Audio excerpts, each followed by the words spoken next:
wrong and genuine reasons. Functioning of NCLT and NCLATs are not in line with the objective of the code.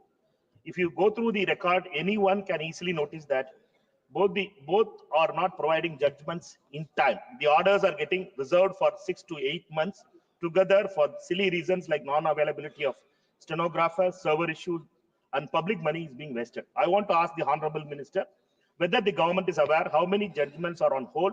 Will the government bring some steps for any timeline to announce the judgments once the arguments are over? Thank you, ma'am.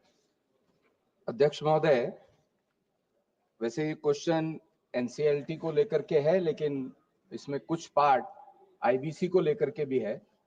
माननीय सदस्य ने पूछा है, मैं उनकी जानकारी में बताना चाहता हूं कि आईबीसी में 40,943 एप्लीकेशंस फाइल हुई, जिसमें से 28,818 एप्लीकेशंस एडमिशन से पहले ही रिजॉल्व हुई हैं। तो ये अपने आप में एक बड़ी अचीवमेंट है। और उसके बावजूद जो पेंडिंग या अंडर ट्रायल हम जिसको कह सकते हैं, जो ये 28,800 रिजॉल्व हुई हैं, इसमें 10 लाख करोड़ के करीब अमाउंट रिजॉल्व हो पाया है। ये अपने आप में एक बड़ी अचीवमेंट है।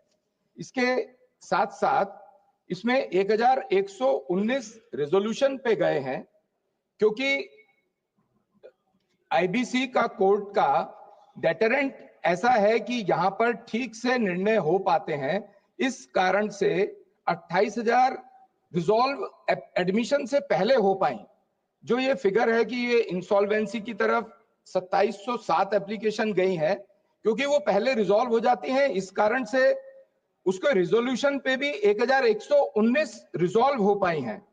और उसके अंदर केवल जो वॉलंटरी लिक्विडेशन पे है वो 1598 है, और जो ऑनगोइंग प्रोसेस में है, जो ऑनगोइंग लिटिगेशन चल रही है, वो केवल 1983 केसेस हैं जो ऑनगोइंग चल रहे हैं।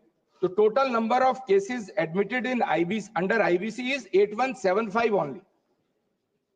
Okay, Mani, honorable member. Sir, I was asking a question, but he was not Honorable Minister was giving not a specific answer. I'll try in a different way, sir. Can the Honorable Minister provide details of the cases where the creditors have taken huge haircuts in insolvency proceedings, like the government's favorite group acquiring Coastal Energen Company for a mere 3,300 crores through NCLT? That's 72% haircut, meaning a loss of 8,300 crores to public. What steps are being taken to prevent such misuse of insolvency proceedings by cronies like Adani Group? आदरणीय अध्यक्ष जी, इस बात को समझने की आवश्यकता है कि ये जो 32% अमाउंट रियलाइज होता है रिजोल्यूशन में, वो एडमिटेड क्लेम्स हैं। जिस दिन कंपनी लिटिगेशन में जाती है, अगर उस दिन उसकी लिक्विडेशन वैल्यू देखी जाए और जो क्लेम्स रियलाइज हुए, दैट इज 162%। और अगर फेयर वैल्यू पे जाया जाए, जिस दिन कंपनी लिटिगेशन में जाती है, उस दिन उसकी एसेट्स का और कंपनी की जो वैल्यू है वो 89% उसकी फेयर वैल्यू है।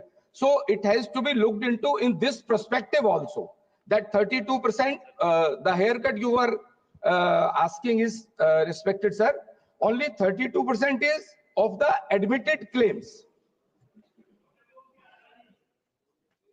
Shri Vijay Kumar Up Vijay Basant.